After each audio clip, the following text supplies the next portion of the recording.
All right, Cody, here we are. Is one of the, I guess, the final CFP ranking show of the year before we get to actual selection show. We're going to get to find out a whole lot about what the committee thinks. Certainly a lot of politicking has gone on in these last couple of days with Steve Sarkisian and the Longhorns, and I've seen John Bianco tweeting out stuff. I wonder if they've been putting up all these celebrities like Dan Orlovsky to, Urban Meyer.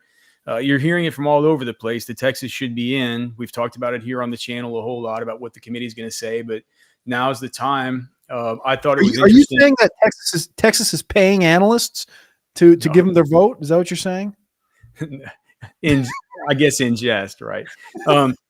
I couldn't help but notice if you look on FanDuel with how the odds have gone. I was looking earlier. It was like plus 4,500. I leave to go work out and hike and pick up the kids. I checked in; it was at plus 1,500, and I was like, "Well, that's a big shift." Whereas Vanderbilt had moved down to like plus 5,000, and then I checked when I get back home before we do the show. Texas is now sitting at plus 590 to make the college football playoff, whereas Vanderbilt's sitting now at plus 7,000. But Notre Dame still ahead of Texas as far as the odds markets right now. I believe that Miami has fallen below Texas as far as the odds markets right now. I was going to say BYU and Miami are the tight ones, right? So Texas is plus 590, BYU's plus 390, and Miami's plus 820. So those have been the three. I mean, my mentions are blowing up with all three of those fan bases, and those have been the BYU and Miami more so than Notre Dame. Like our guy Siege has been like pro Texas, and he's a Notre Dame guy, and he's like, I think Texas has an argument to make it. Everybody else is like, Miami, BYU. Obviously Miami's having a hard time wrapping their heads around the Notre Dame thing, as I think most people are. But yeah, I don't know. Those odds shifting are. Because your immediate thoughts, like, do you think still sitting at minus 400? If for people that don't know what that means, when we say like plus 590, it's still not great. That's still a big underdog. It's like if you want to put down $100 at the sports book on Texas to make the playoffs, and Texas does make the playoffs, then they have to, for your $100, they have to pay you 590 back if Texas does make it. So obviously still long shot odds, but certainly not, the plus 4,500 that it was earlier. Whether that's them reacting to information they've gotten or whether that's just reacting to the market that is acting on information that they feel like they've gotten through various sources through the day. We don't know. But certainly interesting shifts there. I think especially as it pertains to Vanderbilt, because we were talking earlier today and Anwar and Jason, I'm like, well, they're going to jump Vandy for sure. I don't think that's a question. Yeah. And they're just like, well, Jason's like, after hearing your pitch, I think it might be 50-50. I'm like, Jason, it's a lock, dude. But who knows? I could be wrong. That's the way that I see it. We'll find out, man. This committee's weird, dude. This committee, I don't like them. I can't wait till SEC Media Days next year when we get to interview this guy again. I'm gonna have we need to make like a whole list of stuff so we don't forget and say, well, what about when this happened? What about when this happened? How are you going to fix this? Because even if it's best case scenario for Texas fans and Texas manages to get in here, I would still say, well, there's been so many inconsistencies here through the process that you wonder, is like, well, how exactly did they even come to that? And why was it not more obvious from the beginning that was how things could have played out with the road they had sort of, or the pathway that they'd sort of laid out for Texas with having, the Miamis, the Notre Dames, all this stuff ahead of them, even whenever it was, whenever things were evened up. So it looks like we're getting started now. Do you have any kind of thoughts before we kind of get through listing these teams? I just want to know. I know, like, they're releasing like James Madison and stuff like this, the 25 through 15 right now. But first thoughts before we get to the top 10 quickly. People are here for Texas. They don't care about James Madison being 25th. Do you think there's any chance that they put Texas or Notre Dame or Texas ahead of Alabama or BYU before conference championship games? I think it would make sense to put them ahead of BYU, but not Alabama. Before conference championship games. I think eventually above BYU. I'm not sure about before Tech, in my mind, beats BYU again. If Tech beats BYU again, what they're saying is that you've shown, especially if they beat them bad, it's like you've shown So 20. Okay. So do we want to start telling people here Yeah. where? So Yeah. 20 is Tulane up 4. Michigan falls 4 to number 19. We have Arizona up 7 to number 18. Virginia up 1 to number 17. Southern Cal up 1 to number 16. Arizona gets a 7-spot bump for a game against Arizona State, who was ranked 23rd last week. A 7-spot bump during in a place in the rankings that's not very valuable, right? I Correct. don't think it's kind of like moving up in the draft 7 spots in the back of the first round. Utah drops to 15, down 2 spots. I don't. Okay, so Utah drops. Huh. Vanderbilt comes in at 14. So Texas jumps Vandy, as I had thought. Now we're getting into the territory where Texas, worst case scenario would have been 14. So I think best case scenario is, wildest dream scenario stuff is 10 here. Last week, Vanderbilt was 14. Utah was 13. There it is. Texas is in 3-spot bump to 13. 13. So we'll see how they have the rest of it configured. It'd have to be BYU. I assume at BYU at 12, and then you're getting Miami awfully close. If you don't put Miami at 12, you're getting Miami awfully close. I mean, Miami was 12 last week, and BYU was 11.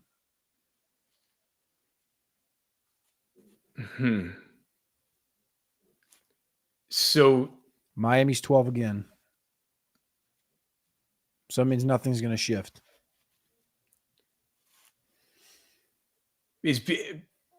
Okay, so because BYU's not going to vault Alabama. Yeah, well, of course they won't vault Alabama. Wait, so 12 is Miami, 11 will be BYU. So you're kind of ahead of me here, I guess, on mine. So you've already seen the BYU's 11, or you just get? I have not seen BYU's 11. I'm pontificating that okay. BYU will be 11. I think that's the only correct. Does it make sense to you?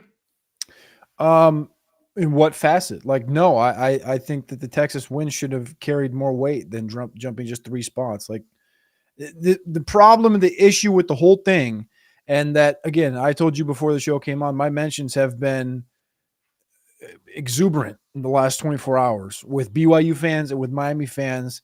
Tell me I'm wrong, but there's no win on either of their resumes that equals the Texas A&M win, let alone the Vandy win, let alone the Oklahoma win, who are all teams ahead of, now I guess Vanderbilt's not ahead of them, but it just doesn't make, all that makes sense is wins and losses, which is, again, the thing that Steve Sarkisian has been pumping all week, and the importance, and I guess the lack of importance in scheduling an Ohio State now, or Notre Dame now, or or Michigan now. Like that's not important anymore. It doesn't matter. It's wins and losses, because if you look at the BYU schedule, their best win is against Utah, who has no ranked wins. And you look at Miami, and Miami's best win is against Notre Dame. And they haven't even given them credit for the win against Notre Dame because, well, you lost to Louisville and SMU, who were both a game out from being in the ACC championship themselves. So, again, it is what it is. But they're telling you what matters and what doesn't matter. Well, in their stupid eyes. That's all that matters right now. There's nothing we can do about it. And what their eyes matters. Obviously, the protocol doesn't matter. The principles doesn't matter. The head-to-head doesn't matter. The strength of schedule doesn't matter, because Texas has the number 1 strength of schedule amongst anybody in the top 15. None of it matters. All that matters is their eye test. And whatever system they've put in place to have this. It looks like Alabama moves up 1 spot. Notre Dame moves down 1 spot. So Notre Dame at 10, Alabama at 9. I guess they love the Iron Bowl win. That's interesting because, Alabama was, I don't want to say on the ropes, but that was a tight game against Auburn. Auburn had a chance in the last drive to go in there. And then Notre Dame, you drop down 1 spot. I'll be interested to see if somebody asks the question, if they're in the same pool as Miami, because that's been their take the whole time. If they're in the same pool as Miami, then Miami should have the head-to-head count, and now you have Notre Dame at 10, and you have Miami at 12. In theory, you would think that's going to be nearly the same pool, as they call it. So A&M drops 4 to number 7. Oklahoma stays at number 8. Looks like they moved Ole Miss up one. So the Charlie Weiss going back to Ole Miss must help out the process there. Oh, I missed that. I thought he Yeah. got on the plane with Kiffin. He did get on the plane, but it was reported about an hour and a half, 2 hours ago that he was going back to Oxford to coach the rest of the playoff.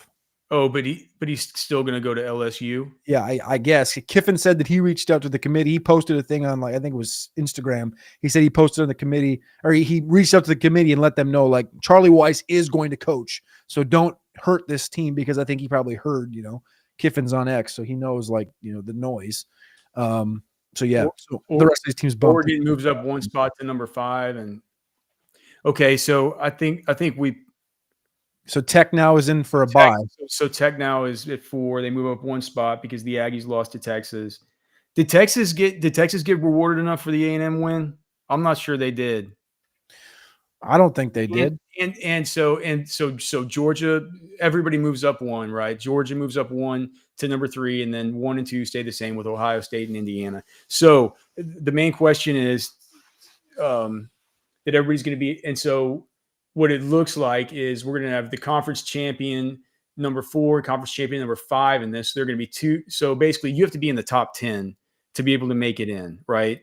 To get into the top 10 right now, somebody's got to jump above Notre Dame. That has to either be Texas, Miami, or BYU.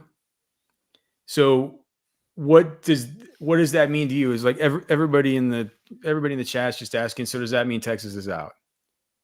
Yeah, Texas is out. Texas is done. You can pack it in. They're either going to go to the Citrus Bowl, most likely. I mean, the Citrus Bowl is going to get a choice if they want the Diego. I mean, the angle is going to be if they want the Diego Pavia, Heisman thing down there in Orlando. But it's either going to be that or I don't know what else. But that's the move. They're out. They're completely out. Miami's ahead of them, so I think that's done from that large standpoint. The BYU thing only matters if they win the conference, then they'll be in. Otherwise, as you can see on the bracket, if you're watching on another screen, the top 10 is what the top 10 is. Those teams are in. Ohio State, Indiana, Georgia, Tech. Tech's a lock at 4. They're not going to fall out. Oregon's a lock. Ole Miss is a lock. A&M's a lock. Oklahoma is a lock.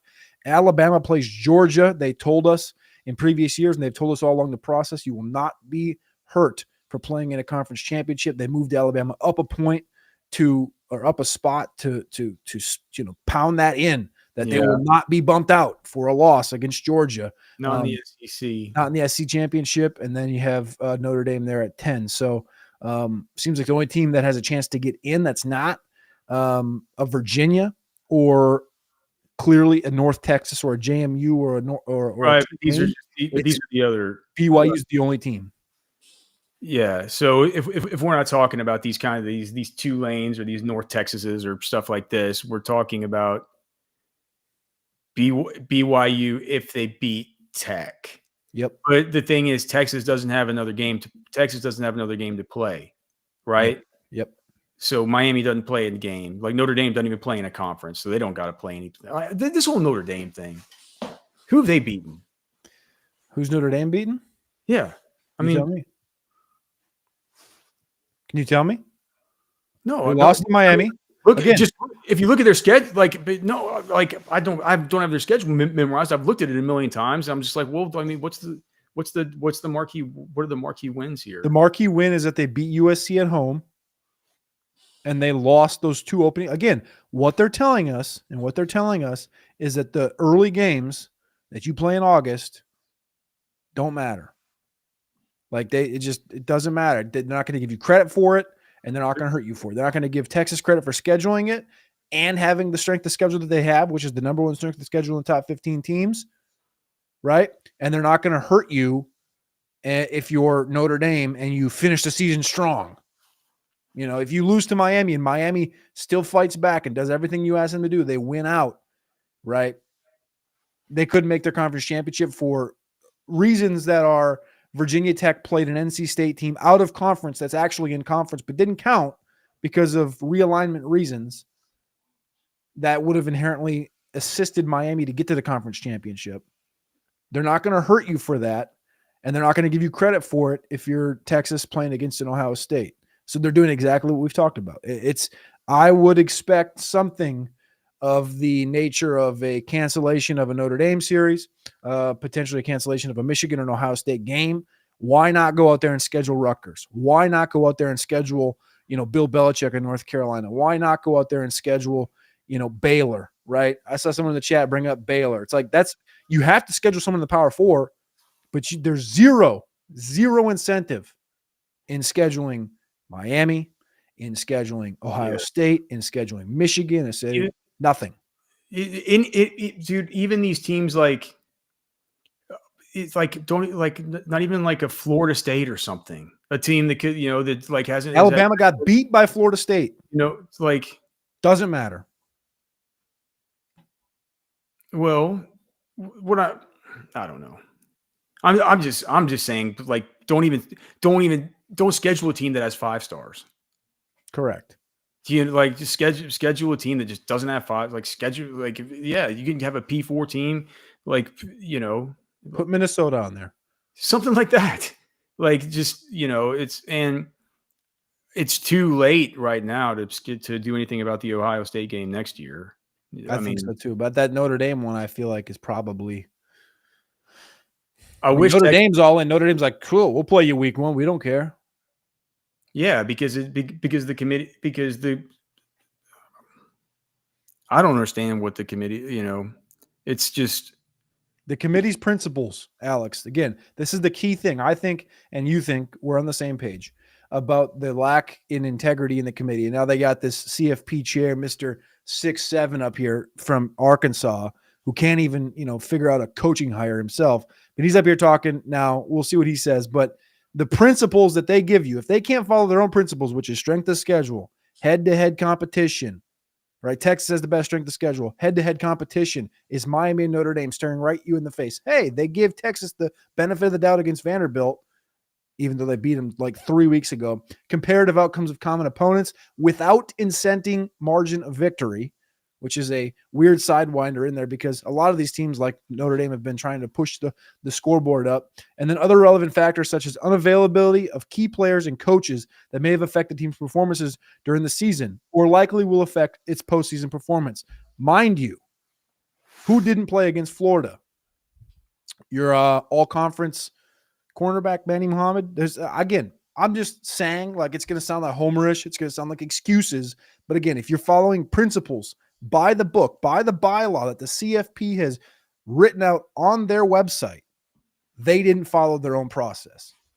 And for those reasons, they can't explain it to you or me on their calls. They can't do it on television. They aren't asked the right questions. And they won't. They won't be asked the questions because they don't have to be, because the doors are closed. They're eating Tostitos, chips, and salsa, and maybe some cheese, and they're putting a couple of drinks back, and they're just, hey, look what the BCS said. And they're probably using something like the BCS. They are. And they're saying, these aren't serious people. These aren't football people. Cody. Exactly. Let's just move these guys up and down. These are guys that fail at hiring coaches. They're athletic directors that fail over and over at hiring coaches. And some of them drive their athletic departments to actually lose money, and and the other thing is, why is there any active athletic directors on this panel anyway? How cockamamie would we think it was if Chris Del Conte is the one that they're sitting there interviewing right now? Even Texas fans would look at that and say, like, well, I guess I like it that we have like a mold on the inside, but God, like, that don't seem right. Like, how's that allowed? How do Texas fans feel that the Arkansas athletic director is the one talking? We have this guy. Hey, Hunter, how do you feel about Texas? We have this guy Sergey in the chat saying there's no benefit to playing. I'm guess he's saying P4 teams in non-conference if you're in the SEC. In fact, it's idiotic. Well, here's the thing. Like, the rule now is, since they're moving to 9 games, the rule is you have to play one of your non-conference games against a P4 team. So it's got to be a team from the ACC, the Big Ten, or the Oh, Big 12. but you can go schedule Boston College and Rutgers and Minnesota. Yeah, no, totally. And those are the ones that you need to schedule, right? Like it needs to be Purdue, or it's like it can't you can't have this stuff where if you're going to be penalized for going out and having if you're going to be the sacrificial lamb for the sport, for committing the crime of giving college football fans the entertaining and exciting early season kind of cross conference matchups. If you're basically saying that, look, if we go into this thing and we take a loss, we're putting ourselves ourselves, this university, our athletes, at a distinct disadvantage. And considering the fact that people can say all day, it's like, oh, well, that's a wussy crybaby thing to do. So it's like, well, like for one, put yourself in Texas shoes, and for two, if are these athletic directors? It goes back to the thing that we always talk about, Cody. Like, are these athletic directors and everybody else, are they in this for the good of the game, or are they in this for the good of their program and their athletes and their stakeholders? Mm-hmm. Because I tend to know that they care most. Like they have a constituency who they are there to go to bat for, and it's not for the good of college football. It's for the good of their constituency, which involves fans, stakeholders, coaches, athletes, and administration. And that's what they get paid to do. It's not get paid by the magic college football fairy, where you say you're going to do what's right for college football. And it just is what it is. And when you have a panel made up of unserious people who are unqualified to be making these kinds of decisions, and I'm not saying that because they've left out Texas. I'm surely not. I'm saying that because their process through this whole time has been so wacky. It's been teams get moved up, teams get moved down 3 spots for like winning a good game versus a ranked team, and they get moved up in ways that are in no way commiserate with the way other teams got moved up during different points of the season. And we have, what's his name, Juracek here talking to Reese Davis. I can't have the volume turned up because it's going to come back. I'm not sure exactly what it is he's saying, but I'm sure it's some kind of drivel here from Mr. 6'7" who got to take over for just the completely cockamamie and just idiotic Mac Rose that got booted from his position per our usual arrangement among Baylor admins for various things that they get involved with. I don't know, man. You got anything you want to close it with? Anything you want to wrap it with? They just popped up on the screen, the Alabama profile, the Notre Dame profile, and the Miami profile. And Notre Dame's 1-2 against the top 25, and they had the profiles on the page together. And if that's not the best example of what's wrong with the whole thing, the fact that there's 2 teams on that list that played each other, and one won and one's ranked higher, one's in and one's out. Again, I'm not here trying to be a homer for Texas because I'm not. I didn't go to Texas. He did. And I'm not here. I'm here to I'm anti-committee. I'm pro Vandy, I'm pro Miami, and I'm pro Texas. None of them are in, and I think they all deserve to be in over Notre Dame, over BYU, over bad profiles. So I'll just leave it at that. Hopefully it gets fixed this offseason. I think it will be a massive talking point over the course of the next 4 weeks and into SEC Media Days, spring meetings actually this spring, and SEC Media Days in June. But I think we're going to get something that's going to change. Because remember, they were supposed to cement the 2026 seasons process, like the 2026 playoff, what it was going to look like. Is it going to be 12 teams, 14, 16, 18, whatever it was going to be? They were going to cement that last week, and they pushed it, I think, to, I want to say it's like December 12th or something, or December 23rd. I can't remember which. But something's going to change. I don't know what it's going to be. I don't know if there's going to be play-in games. I don't know if it's going to be a 16 or 18 team playoff. Something's going to change, though. And I think there's going to be a lot of upset people about it because a 10-2 Vanderbilt with a tight loss at Texas and a tight loss at Alabama should never miss. If you put LSU on that logo instead of Vanderbilt with a Heisman Trophy finalist which is what Diego Pavia will be, or you put, a team that played five, count them up, 5 top 15 teams in the final rankings and won 3 of them and finished the season 6-1 with 3 top 15 wins in the last 7 games of the season. Both SEC teams, both with top 15 strength of schedules, both out of the playoffs. From Good luck to the committee in the future. Barb's 10 says, play nobody you and make the playoffs. Got it. So Florida's the worst team in CFB. CFB equals cockamamie football playoff committee. Coward's going to coward. Clowns. Well, you don't have to tell us that they're you don't have to tell us that they're clowns, man. It's I think that we made the case that we think that they're completely hypocritical, for sure. Super chat from Tony, cancel OSU next year and put in Purdue. I'm not sure that there's time. I would love to see a press release come out from Texas though right now, saying when did Ole Miss cancel that game last year? Didn't Alabama just get done canceling a 2026 game? Yes. Let's see here. So I want to say Wake Forest covers Ole Miss canceled game fee with OSU deal. This was 2024. I want to say they canceled right before the season. And they picked up, additionally, the second agreement signed. So they canceled Wake and picked up Oregon State. I thought they picked up Washington State. Something happened, October for the next season. So, yeah, they canceled Wake Forest, replaced one game for the 2, and then they traveled to September 13th. So, I mean, I don't think the Ohio State game is going to get moved for next year. It should.